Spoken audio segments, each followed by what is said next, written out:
Ṣẹ̀kẹ̀rẹ̀ lọ bá jó, ṣẹ̀kẹ̀rẹ̀ lọ bá jó, olúwa mi ò dìde ojó ṣẹ̀kẹ̀rẹ̀.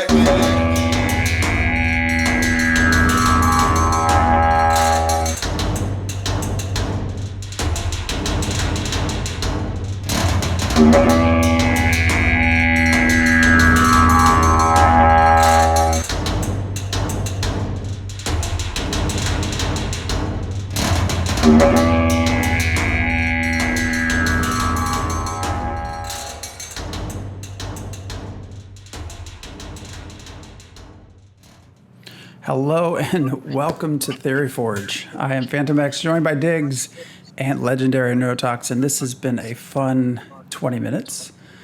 Sorry we are a little bit late, but we are here. And we are here to talk about New World. How are y'all doing?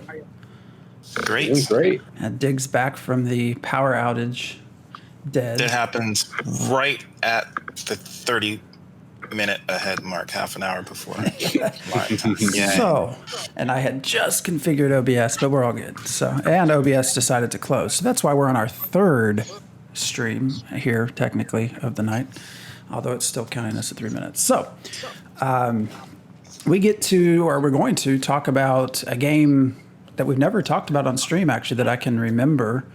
But, you know, we've chatted quite a bit about in Discord and other places, and that is New World.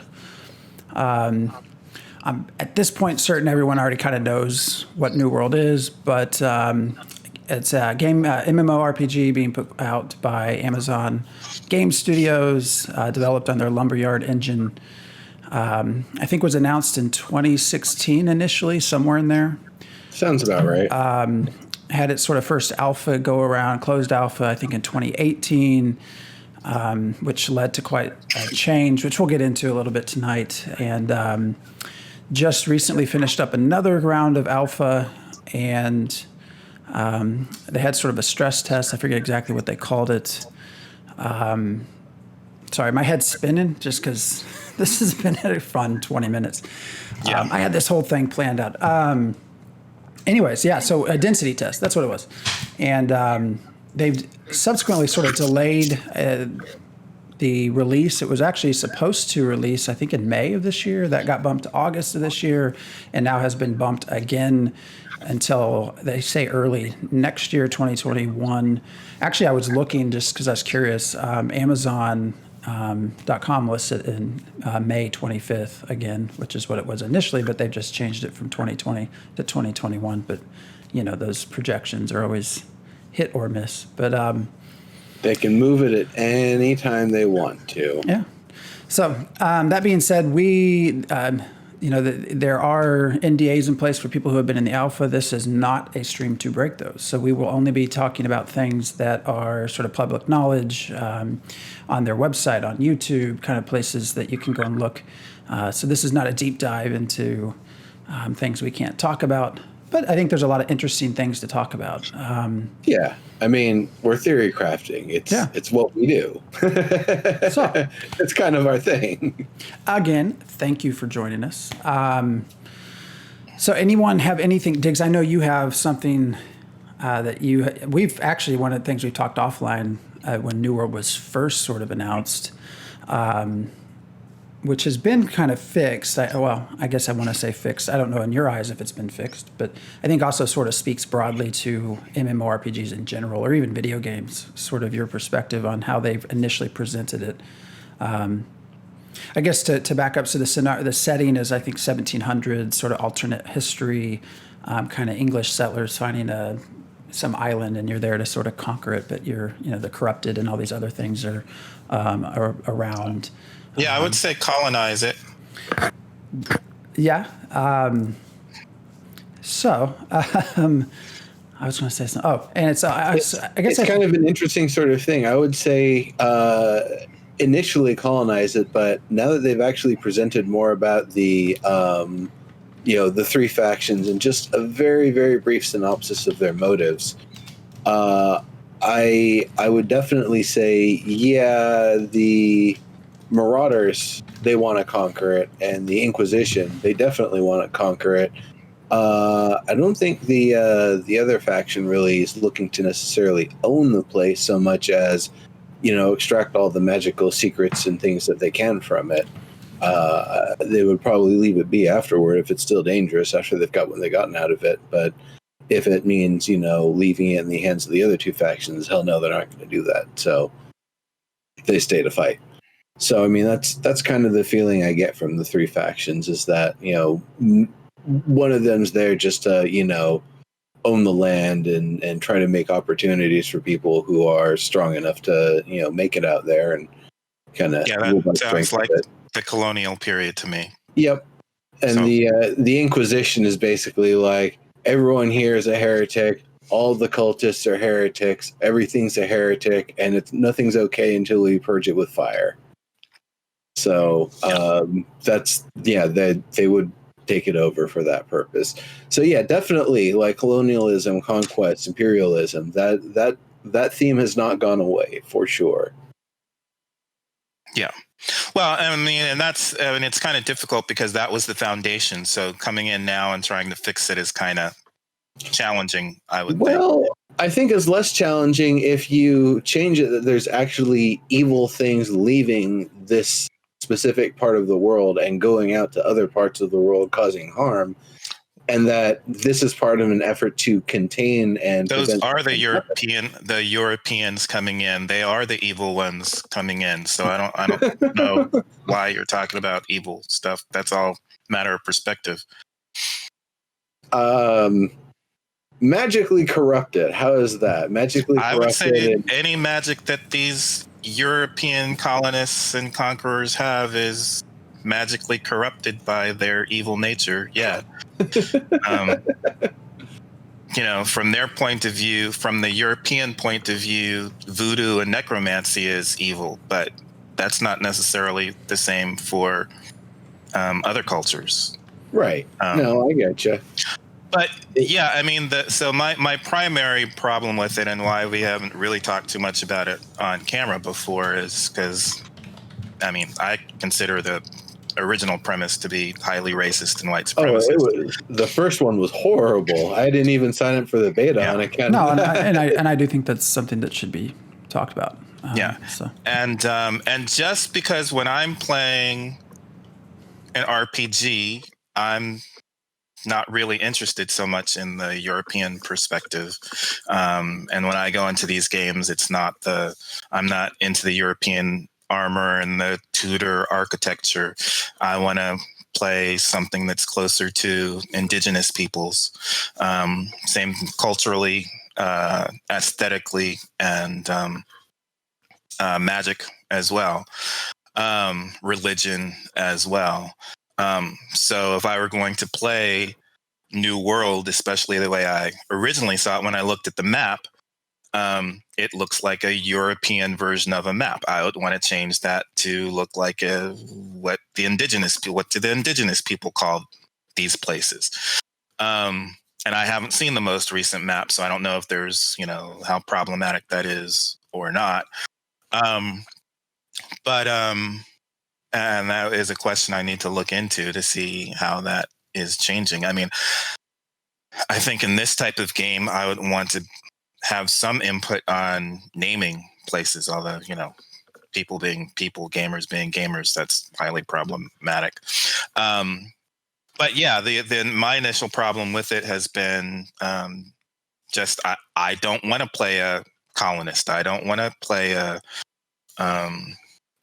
Inquisition person. That's not fun for me. I want to play something more of an indigenous person from that time period, and that didn't seem to be an option. I mean, even just armor wise. Well, the way they're presenting the lore now, they refer to the indigenous people as the ancients, which I am not sure if they're trying to imply that they're long gone and this is just the remnants of their former society or whatever. Or if they are still something that exists and they're just called the ancients because, woo, boogeyman coming from the Western propaganda machine. Yeah, but can I play an ancient? Can I wear ancient armor? What's I don't think so, but I would Right. love to have that as an option, like how Lord of the Right. Rings Online has, where you can play the enemy faction. I would love that. I always love when you get to do that. I hope they Yeah. let you do that. Play Yeah, the I more mean, intelligent acolytes. Yeah. as far as we're aware now, and I will say, I think this speaks to them actually listening to Yeah. people, listening to feedback, is that has all sort of been let go. At this point, you're thrown onto an island, and it's basically the corrupted, and then you and your fellow players. That's essentially the two different, and then wildlife, basically. The two main focuses being PvP, PvE. The PvE, as far as we've seen, is against this corrupted and the waves of the corrupted that you'll have to fight. Was it the Spriggan as well? So there's sort of like an arena setting also. But otherwise, as far as humanoid, I guess, characters, at this stage, it is just the three factions. As far as Well, there's the three factions. They refer to the creatures of the corrupted as cultists, as like the lower tier grunts, and then acolytes seem like they're the more powerful ones with more agency and more control over the power. So that's I think those are more what your humanoid types. Like there's a cinematic little trailer thing where you see the thing with the metal face with the helmet or whatever marching towards the fort with one of the Spriggan things off to the side. And I think that's more what the ancient cultists or corrupted cultists or whatever are going to be like. So, being able to play one of those, I agree. That'd be totally cool. yeah, but I But think they even seem European in nature. yeah. So the original concept has been changed quite a bit. But again, I think this is something you've maybe not on cam, but you've talked about before, which I think is important to talk about.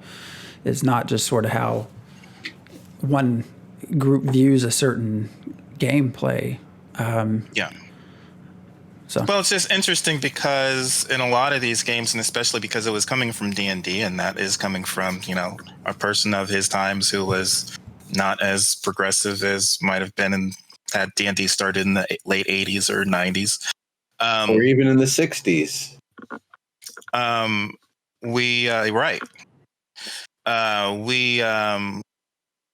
We often do have this European style as the foundation and European style architecture, and that's supposed to feel comfortable for players. But not everything is European. Not everybody is European. And with certain other games like WoW, I haven't been playing that for years because I can't make an African American person. If I want to play some non-European culture, I have to be some kind of beast person or You can be a Caribbean troll. Right. And all of that is kind of savage, and turns out the horde is the evil side. We find out in the start of Battle for Azeroth. And so that's been problematic. D&D actually 20 years ago when they came out with 3rd edition, they made major advances, and you could be dwarves and elves of any ethnicity, halflings of any ethnicity, and I thought that was awesome. But the MMORPGs that followed shortly thereafter just haven't seemed to catch up yet. So yeah, it's nice that they've tried to shift the original story to be a little less, or rather even more removed from real history, but real world history. But again, with the armor sets and the architecture style, probably the weapons, I'm thinking that's going to be more problematic because that's art assets that have to be added and all that stuff. So, but just to drop in really quickly, I have heard that the current plan from our little friend who will be joining the team tomorrow. I have heard that there is a plan for expansions or DLCs to add cultures from other parts of the world coming to this land, and finding interesting things for them to do. So they are very open to tweaking the story so that other cultures are coming in and it's not just Europeans. So I am eager to see what that's going to look like. They might actually get me to play the game. It goes back to the thing I was saying about things leaving Eternum and attacking other parts of the world. That doesn't just mean that they were attacking, Europe, Northern Europe. They could be attacking all parts of the world. And so it would make sense for people from all parts of the world to respond. That said, I could still see it being somehow that they get filtered. And this is the part that's going to, seem like the Western, more centric sort of thing, that if it's still being filtered under 3 more like Western style factions, that, in Inquisition, that's a fairly Western sort of thing. Being marauders and rule by strength. Well, I mean, we do see that as a Western thing. And then kind of being all sneaky with subterfuge and all of that. Again, that's a Western thing. Now, that's not to say that other cultures, don't use those tactics as well, but I think the lens by which it's going to be presented is still likely going to have that sort of Western flair, just because of the way that the factions have been written. That said, I could be completely wrong. Like, we have no idea what's going to go, what more they're doing with the story and the content and everything between now and launch time. So they could actually open up more cultures. In fact, that could even be an interesting sort of thing, that above the level of faction is what nationality you pick, and that might have even its own set of like changes and modifiers or something for your character, or maybe what recipes and have access to are different than somebody else or whatever, to reflect that. And so that's how you end up with the different like aesthetics and things like that, things being advantageous in different ways. I'd love to see what they could do with it, but obviously if they're trying to release it in maybe the next 8 to 10 months or something, they're going to have to perhaps limit the amount of extra expansion, or they just have a ginormous team and it isn't an issue. There's always that, knowing who the company is. Yeah, and this is not the game that Smed is working on. I don't believe he's working on this now. That is my impression as well, but I don't think anyone knows exactly for sure what he's working on. Right. He has never really given any hint. Right. If he's doing more of an executive role, he would probably be overseeing all of them. No idea.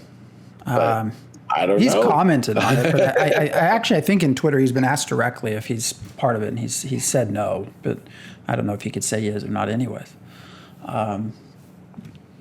But that, coming back to, them listening to the feedback comes to another, I think, important sort of topic in the development of New World. And I think Diggs knows where I'm going with this because he had mentioned it as well, which is this shift from, initially being in basically a sandbox PvP. You kill someone, you full loot sort of style, to it was after that first closed alpha, sort of the end of 2019, they made a post saying basically, the feedback we've got is it's not working. It's not fun.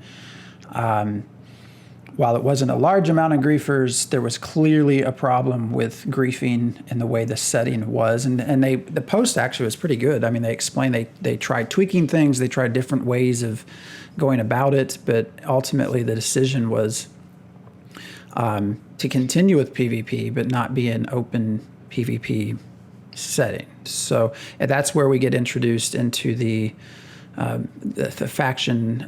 The factions were there, but that the cursed, the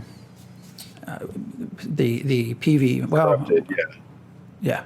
Yeah, they're the enemy faction. They're the PVE element on top of wild animals, which I saw a couple of the gameplay videos, the earlier ones, and it looked like the one where you could just walk up to a wolf and bash it down. People were starting at level 50, so I'm glad to see that.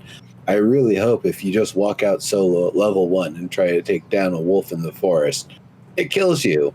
And if you go out with a group and you're going to hunt wolves, the one dude's hanging behind, then the wolves jump him. Not much just one, but a bunch of them.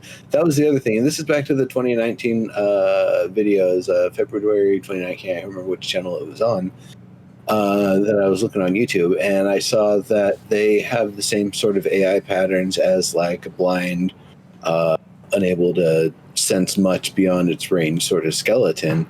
But it was a wolf. You know, a wolf should be hunting. It should be sneaky. It's not just meandering about waiting for you to walk up and knock its fur off. That's not very wolf-like.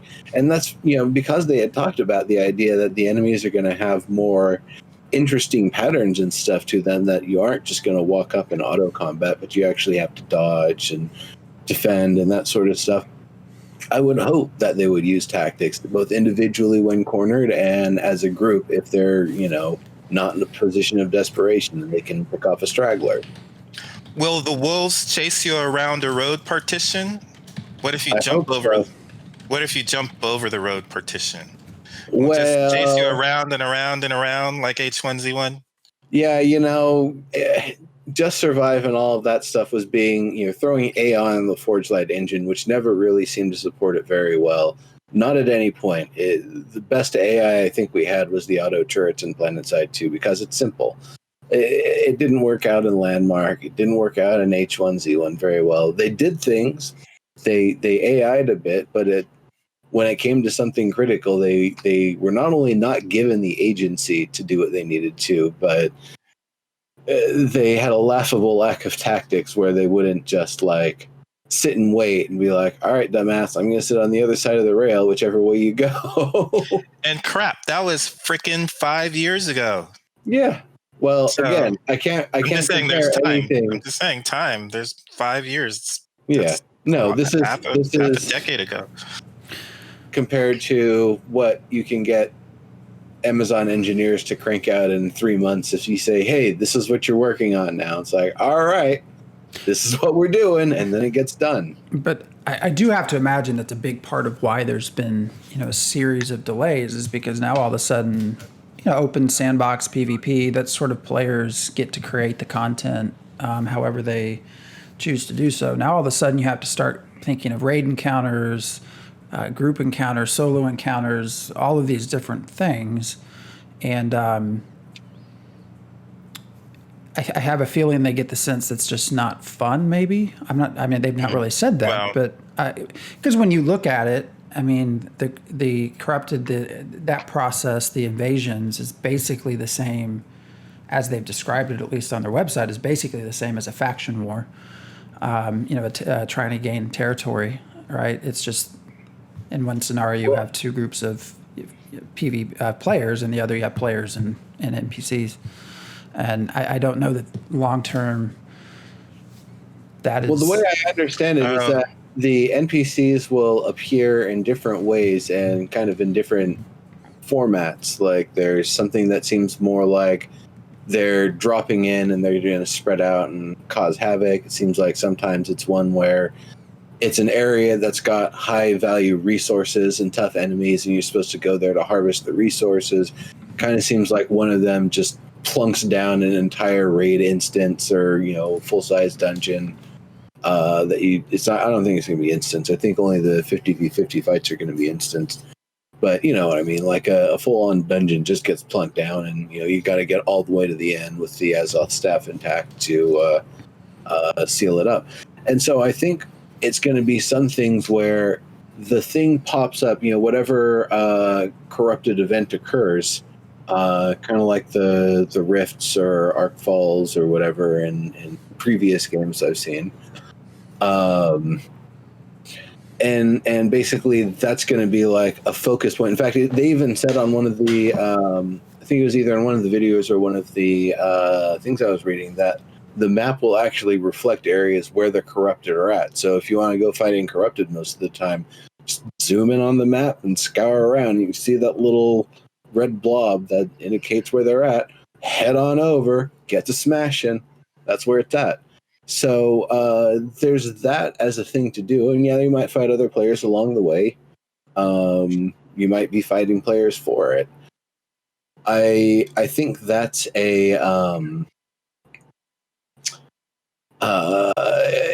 it's one of the things that can help kind of break up the action a bit. It's not just one faction getting stronger and stronger. And by the way, they've said that the more you've built up and the more territory you own, the more benefits you get. So it's going to be this thing where it's like an artificial 2v1 required situation where one faction will just get powerful enough that the other two are kind of forced, like, we got to team up and take these dudes down, otherwise they're just going to win. The corrupted will also continue their pursuits and their relentless attack. As you keep repelling them from your forts, it sounds like the intensity of the attacks is going to get larger and larger. So it will come to a point where you're having to manage so much of your time and energy just to hold the land you've got, regardless of the people you're trying to fight off at your gates.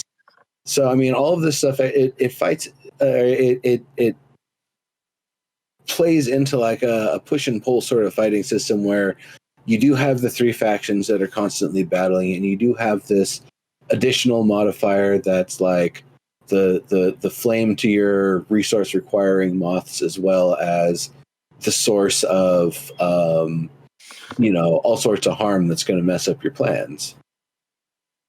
So that's one of the things that I'm really interested in seeing, is how all of that's actually going to play out, and as well how much the plan is going to change for the what happens when the corrupted appear, and what's going to prompt them, and what sort of events will occur from that.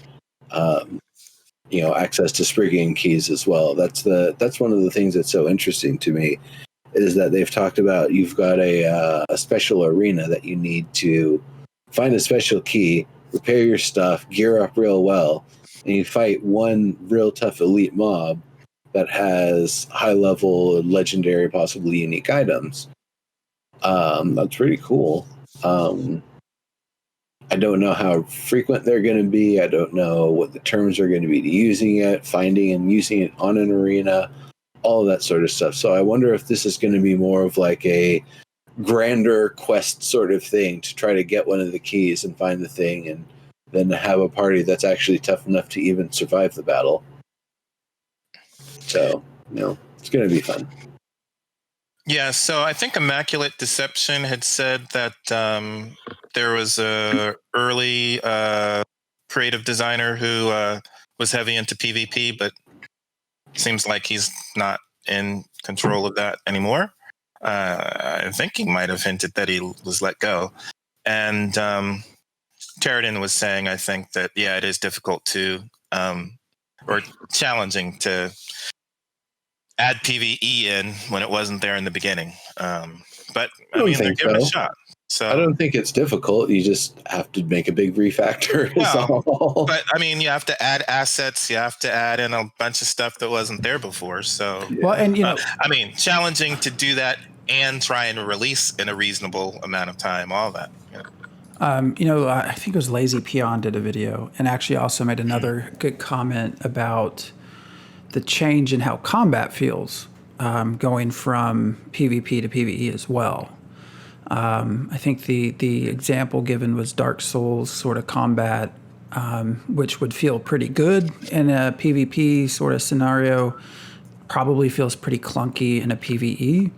So there's a lot of sort of underlying things that probably have to change. I don't know that it would be clunky in PvE.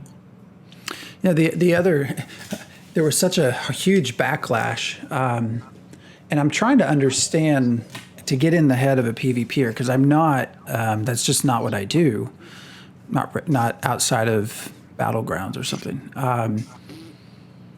It seems like you still have the ability to PvP, right? So if there's this supposed group of players who are PvPers, I don't understand why it's a problem now. You can still all flag and you can still all PvP with each other. All you're losing is the ability to go kill people that don't want to be a part of that.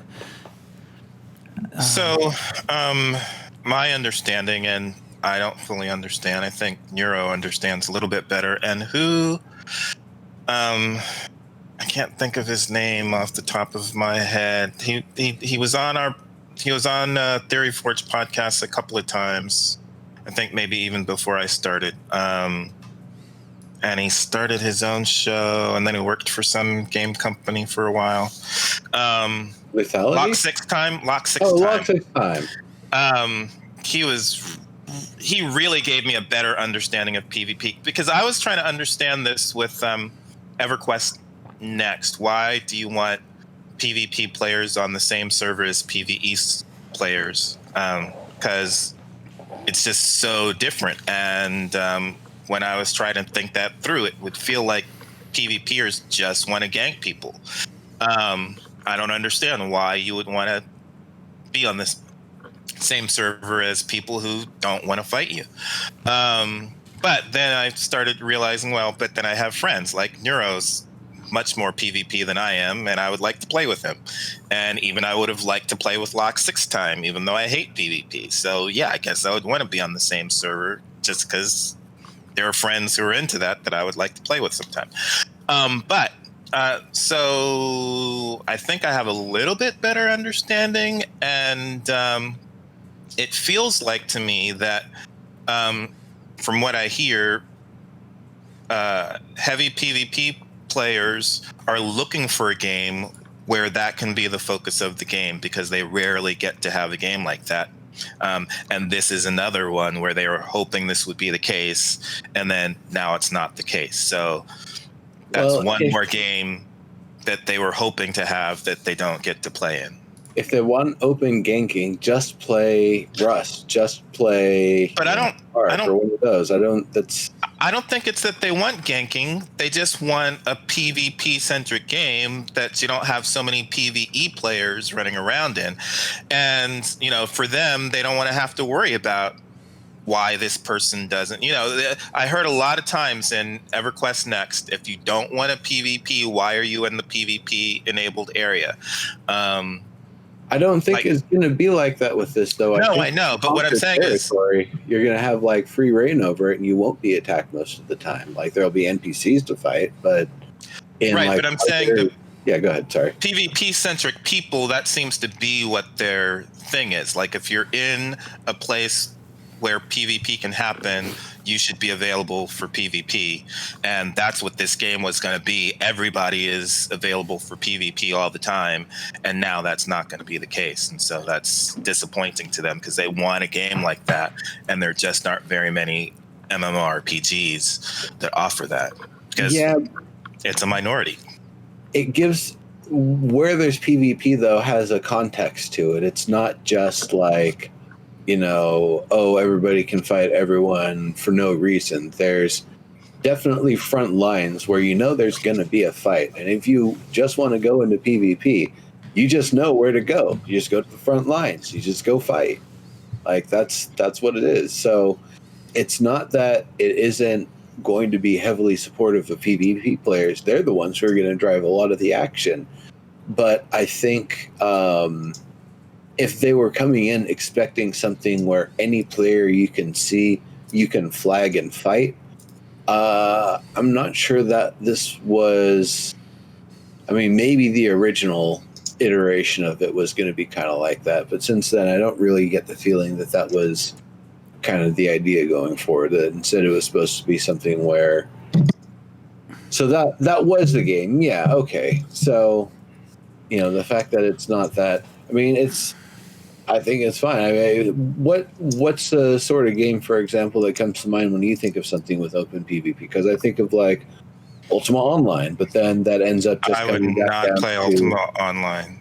Yeah, that one just comes back down to gankers and trying not to get ganked, because unfortunately PvP doesn't really work the same way. I don't remember that you could flag, so first person to hit someone else is automatically a criminal. And then whoever kills somebody else, the crime system kind of got in the way of all of that. I will say for the people who want to PvP, the current scenario is kind of confusing, especially reading through their news pieces and everything they do. It's sort of, I don't understand, because inherently with PvP there's risk reward. I mean, that's why I assume a lot of people that get drawn to PvP is that risk component. And the way it is now, you have the 3 faction system, and yeah, you have these territory wars. You try to capture a territory from another one, but there doesn't seem to be anything risk-wise. I mean, even if, say, we're in one group, we try to go take it from another, and we fail. Well, I can still go into that territory and that settlement. I can still purchase a house. I can still use the crafting machines. I didn't necessarily gain or lose anything. The only thing that gets that I guess gets lost is the decision on what you use. Taxes, and then resource-wise. What do you do? What do you focus on? Do you focus on defense of the settlement or whatever?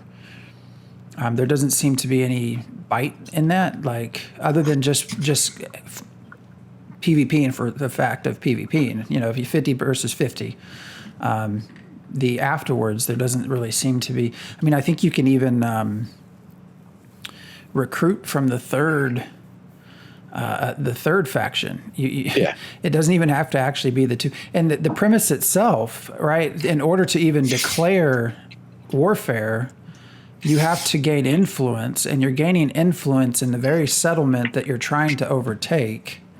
So in my head, I'm trying to think how that makes sense. As a faction, if you rule a settlement, why are you, lore-wise, just practical? Why are you letting other 2 factions use crafting machines and gain influence? It doesn't seem to make sense to me. And then when you want to sign up for the fight, it says you actually go in the settlement and put your name on a war board. So in my head, I'm thinking, okay, so the faction that runs this settlement just lost something to where they have to defend it, and they're letting you come into that same settlement and say, I'm going to come and fight you. I'm putting my name on your board. That sounds right. I don't think you have any positive interaction with the other factions other than if you're allied with them against a third faction for a moment. I'm pretty sure if you've got a settlement and someone wants to start a war, it's that they've got an adjacent settlement that they've built up enough that they can declare war from it. And maybe influence in your area means having enough boots on the ground nearby, or they've gotten camps set up or something like that. Something, the semblances of a siege or something like that. And so I don't think it's that they're, honorably marching into your courtyard and signing an official decree of war and then marching back out and the battle begins. I'm pretty sure it's, managed on the governor level.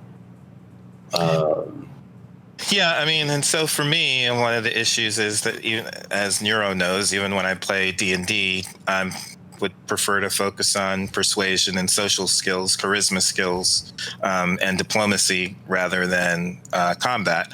And so while having these factions combating each other is okay, I would also want options for diplomacy. I would want to be able to cooperate with the other factions and find ways, character-wise, character skill-wise, to help facilitate that. But I think what I hear from hardcore PvPers is that other players are they bring the best combat experience. So they want the challenge of fighting another human behind, running that being, or running that combatant. And so that's the real draw. It's not necessarily about ganking. It's not necessarily about the reward. Part of the reward is the challenge that comes from fighting another skilled player that NPCs. Well, it's not that NPCs can't bring that. If they did bring that, then nobody would want to play the game because they kill us all the time. And that's one of the challenges, is ramping down NPCs so that they're challenging, but not overly challenging. Or giving them patterns that are difficult but exploitable, so you can get your dodges in and all that sort of stuff. Yeah. Pattern bosses. Everyone's a pattern boss, basically. Um, but yeah. So I mean, they're PvPers who just want to. That's what they love. So that's what they want a game focused on that. And New World is not going to be as focused on that as originally told.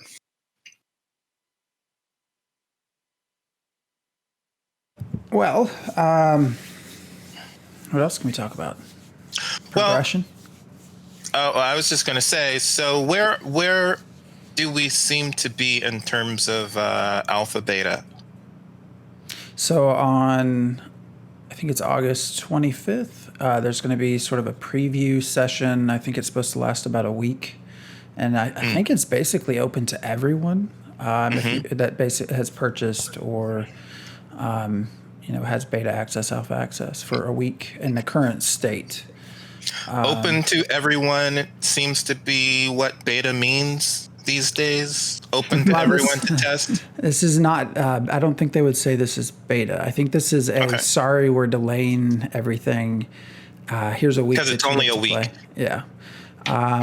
I think the NDA will be lifted. I haven't seen that that's the case, but I assume it will be. ID says there is no NDA for it. So then again, sometime next year, I think is when they're supposed to start to get back into the idea of beta and then release. Okay. So, I mean, it's a little early, but I'd say maybe it's worthwhile to jump in sometime during that week and for us to take a look. And then we might even be able to have we might be able to play together, and we might be able to have some. We might get to talk about it. Well, might be able to show off some gameplay since there's no NDA. So that's something to think about. And our friend will have officially started, so we might be able to talk more in depth about what's planned there. So, I mean, one of the other things that I wanted to bring up was the thing that I had kind of mentioned earlier from when I was going through all this in chat. The way they kind of described it as their intersections of these intersections of gameplay, factions, crafting, town projects, town progression, war, corrupted breaches, influence, missions, and invasions. And that's a whole damn lot of stuff. That's a lot of different intersections of gameplay that are all going to, interface together there. I think it's kind of interesting that they actually separate town projects from town progression. That's I'll have to go back and read the article to see what the difference was there, but it's it's definitely something that it's nice that they're laying out. No, it's not just run into battle and maybe build a place here and there, and then maybe you'll get knocked down by some enemies here and there. I actually kind of feel like the original version of the game was almost like a Western fantasy version of like Foxhole. I don't know if anybody's familiar with that one. It's a MMO where you're basically playing two different factions at constant war. You're trying to keep your supply lines in check. I think shirts are the item that is your like extra lives or whatever. So you're trying to make sure there's enough ammo and shirts and med kits and making supply runs and stuff like that. Building up your infrastructure as you go, destroying enemy infrastructure as you go, or just taking it over and using it against them. And it's like a very interesting war sandbox sort of thing. Like you can find the front lines pretty easy. There's maybe little side battles here and there you might be able to get into, but generally kind of going out and trying to sneak around, probably not a good idea. You're going to get snuck, you're going to get shot. So I kind of like that as maybe like a streamlined example of what the original game was going to be. And with that, it wasn't just PvP. There was PvP, there was the building side of things, and obviously the destruction side when you needed to, and there was the supply running. And that's definitely different than just 100 dudes constant respawning every 5 minutes and going at it. But I think it's the idea that instead of just leaving it that, being able to build upon that and still being able to have a PvP centric game, while at the same time being able to have so many other systems that support the PvP and make it more contextual, give it a reason to be happening, giving it a reason to be in a certain place at a certain time, events that will strengthen and give opportunities, that will weaken and take away opportunities, and all of that sort of stuff. And with that, how players approach all of the other side stuff, maintaining the crafting, focusing on making enough supplies to cover everyone versus making better supplies and hoping everyone's able to hold on to their stuff, figuring out the most optimal town projects for a given area. And that's something else that I'm trying to think about here is, have they said anything about if you win a siege, you basically take a place over, right? Like you don't burn it to the ground and build it up in your own likeness. That's everyone's kind of using whatever was built there before. So I wonder if there's actually going to be something where you don't have access to certain progression, but if you take over an enemy's place that has that progression, now you have new opportunities, and what sort of stuff can potentially come from that. So, I mean, there's a lot of kind of intriguing systems for me in terms of like how all of this is going to play out. And, I think that actually makes it a little more interesting and exciting to me as a PvP game than if it was just the original concept and just open PvP wherever. There's plenty of games that do that, and I think PlanetSide 2 is probably the one that's gotten my most attention, but I have not really played that much in the past couple of years. Mm-hmm. Yeah, I mean, I'm looking at Phantom, and the last two times I've looked over at him, what I've been thinking is there farming? Can we just be farmers in this game? Because I'm not really interested in PvP. I'm not really interested in the PvP-centric games, and I'd probably rather just be if I had to choose between PvP and being a farmer, I'd go with being a farmer. So when you say PvP centric game, that's what I'm thinking. What else is there besides supporting PvP combat? Farming, I don't believe so.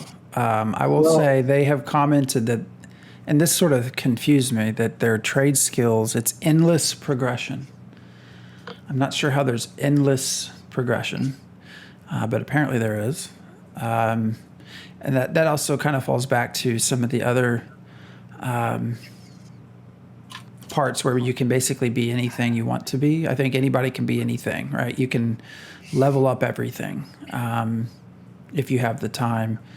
So I don't think that's what they meant by endless progression, but yeah, that's one of the videos says endless progression in trade schools. So one of their videos or one of somebody's? No, it's one of theirs on their YouTube channel. Caught me. It's when they're talking about progression. They talk about their 5 systems of progression: leveling or attributes, weapon mastery, trade skills, territory, and factions. And when they're talking about trade skills, they mention it's endless progression. Endless, but I'm wondering when it starts to hit the constraints. Like they said, everyone starts with 5 in all attributes, and you can get a max of 60 naturally, and beyond that, you need magical items. So I'm wondering if that's part of it, is your character is able to advance at a certain point, and then, like Star Wars Galaxies, it's a combination of crafting armor that you've made, special magic crafting tools you've gathered. They even said, I think, one of the foods you can eat gives you a crafting buff temporarily. So you put all of that stuff on the big furry guy that can't actually speak common language, and because he has the best bonuses for some reason, and you know that's how you manipulate the crafting system to its furthest extent. And then there's also the gems, and maybe the gem socketing has some stuff that you can modify the socket so it's more amplified, modify the gem so it's more amplified and does more things. Maybe there's ways that you can take a weapon that exists and swap some of the properties of it, but you have to go through a whole progression tree to be able to do that. So, you know, they could make it something that's just so big and grand and cumbersome that in test, if you give a tester, you know, the normal 100 to 1 earning rate or 1,000 to 1 earning rate, sure, they can test it in full. They can tell you it works. They can tell you maybe it's kind of balanced. So it's in the player's hands. I mean, the crafting, the trade skills does look interesting to me. I'm obviously not going to participate more than likely in any kind of faction versus faction sort of thing. Even the corrupted seems, I don't know. There's a lot of planning or time. I don't want to say planning in terms of strategy, but just even the time frames, which actually I want to say I find interesting because it's what Astrus is doing as well. You start to see crossovers, right, between ideas. This idea of we're not going to let you just siege something right when you can. We're going to have a agreed upon time. But even that, you know, it's going to be hard for me to. And I assume there's a lot of people like me that you just sort of jump on when you can jump on. So trade skills in this setting seems very interesting to me. I want to know what endless progression is. Well, when you say endless progression, it reminds me of you being interested in not having to level, right? What do you need levels for if there's infinite progression? That's true. So that will be interesting. Another interesting thing for us to take a peek at. Yeah. Well, we are sort of towards the end here. We started like 20 minutes late. What are you talking about? Started 20 minutes late. We started 8 minutes late. 8 minutes late. And whose fault was that? Totally mine. PG&E. No, Edison. No, it was PG. No, it was PG&E. Oh, you got I'm in Maryland. there? I'm in Maryland. Yeah, no, I guess that is PG&E. Mm-hmm. All right. Well, we got 8 minutes. Anybody have something for us to talk about? Anybody in chat? Anything curious? I know there's some people that are trying not to talk in chat. I like the overall look of the art and the aesthetic. Like, I guess I don't know the CryEngine the same way I know Unreal and Unity and can kind of spot one versus the other. The art looks really good. Like the lighting and the shaders and the quality of the models and all that sort of stuff. While they were a little overblown, it sounded like they didn't have the full set of them in the 2018 video that I watched. The sound design sounds pretty solid too. So I think that's, you know, aesthetically, it's going to be well designed. Maybe not what specific art they specifically choose is going to be pleasing to everybody. I'm looking your way, Diggs. But I expect that what they do put in is all going to be high quality and look nice. And even the crummy things, they're going to look crummy in a way that's good. Like, it's going to look beat down and worn out, but in a good way, not just like, oh, we used a crappy asset for this one, or we took the original version and, you know, threw some crappy filter on it, made it crappy. That at least is going to be something really nice. Is just seeing how the art and the aesthetic and the sound design and all of that's going to kind of come together. So we got a question here from Ombal. Given that the game is mostly PvP, what are your thoughts on the PvE content, the potential for it, and lore?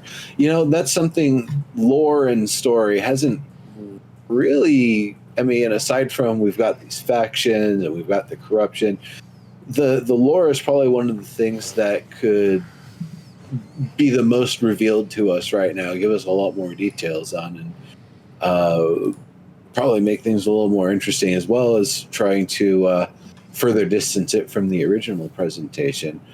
I would like to know more about like story and quests and sort of stuff like that. Like, what sort of stuff are we going to be doing to discover about the history of the world and stuff like that? Are there going to be tablets and old books and like ghosts that tell old stories and stuff like that? That's the sort of stuff that I'd definitely like to see. And I don't, it's a weird sort of thing because I don't really feel like this as trying to make real-time, large-scale D&D light like a conventional MMO would sort of do. But instead, I feel like this is more of a glorified battlefield. So what do you do to make a compelling story on a glorified battlefield? With PlanetSide 2, other than the war stories that the players built up over time from just playing the game, there wasn't really much of a story to speak of. It was just, factional beef, and here you are, and there's a bunch of backstory explaining why these guys hover, and these guys have shields, and these guys shoot more bullets. There wasn't really, it was light. It was very light, and I'd like to see something a lot more intricate and actually having like a world to explore here, not just a battlefield to exploit. Yeah, and for me, just thinking about lore in general, this is true. Ever since D&D, I mean, I was,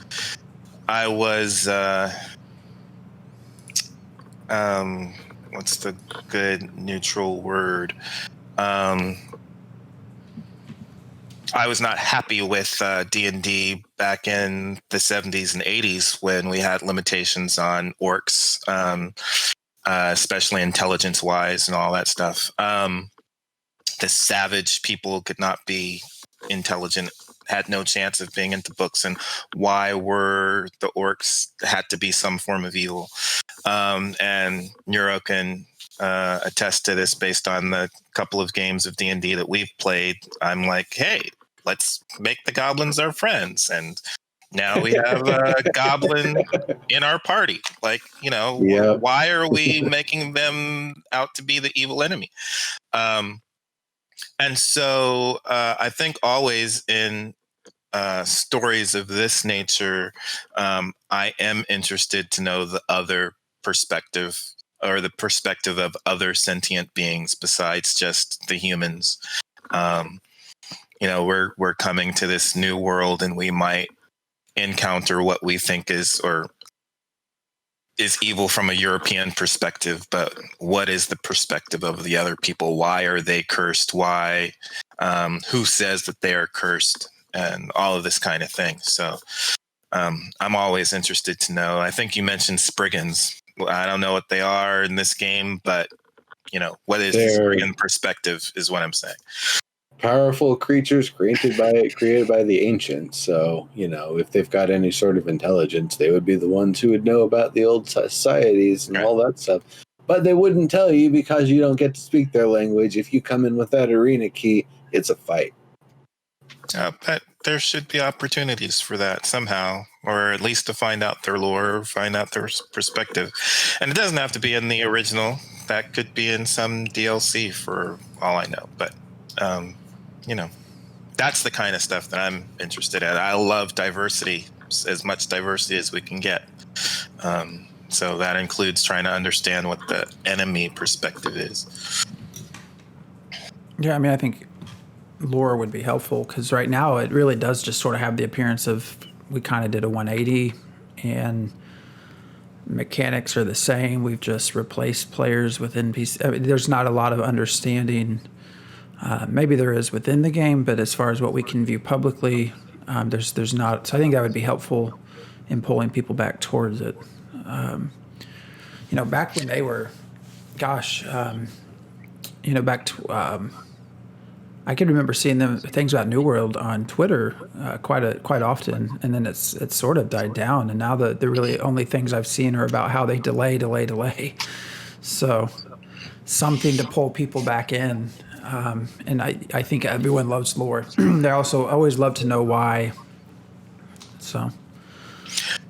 Well, I guess I'm actually now looking forward to this preview week that's happening in 9 days. And it seems like we have people on our Discord and in chat here that have been playing. So we have some people that we can try to play with in addition to ourselves. And I mean, I'm always up for.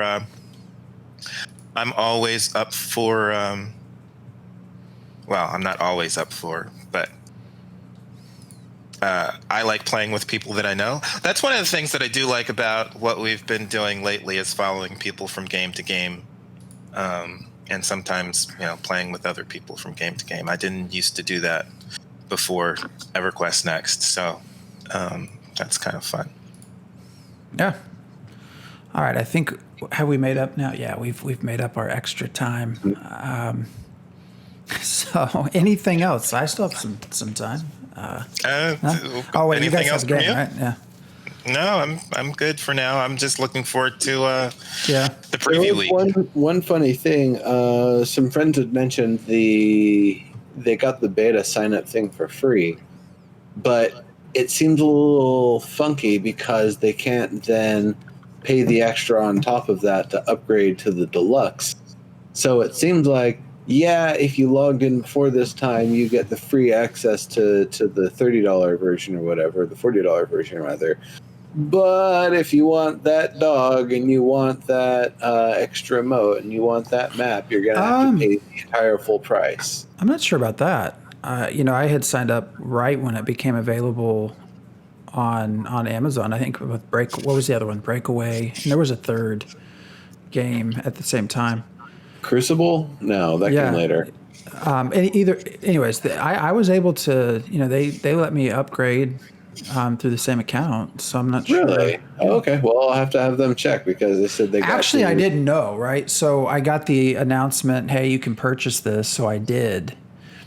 And then it was like right around the same time, hey, you had already signed up, and because now we're making it cost money, we're going to let you have it for free. It's like, well, damn, I already paid for it.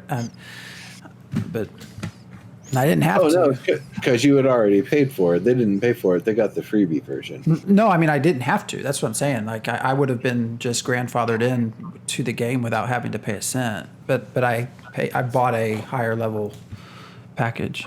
Oh, I see what you're saying. So. Huh. Okay, purchase it on Amazon. Yeah, that's the other thing that they seem to be going to Steam. So. Okay.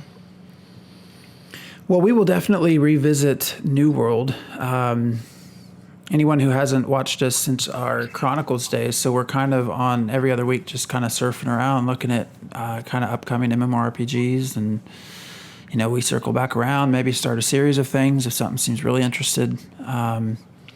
Actually, that might work out fairly well, actually, in 2 weeks to do New World again, because we'll have had the week to play. So, I think so. Yeah. And hopefully be able to talk about quite a bit more. Mm-hmm. I've been fairly quiet this time. I am one of those alpha players as well, so I have to be very careful about what I say and don't say. So that's part of why I've been kind of quiet. But hopefully in 2 weeks floodgates will open. So.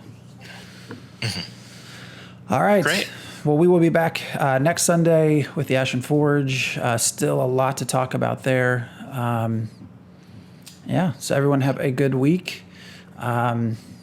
Anything you think we would have fun talking about? Any games that you don't think we've ever seen? Pass them our way. So there's a lot of cool stuff. I can't wait to get to Seed. I can't wait to get to Ember Sword. Those will come eventually. So, all right. Well, everyone have a good week. See you. See you later, everybody.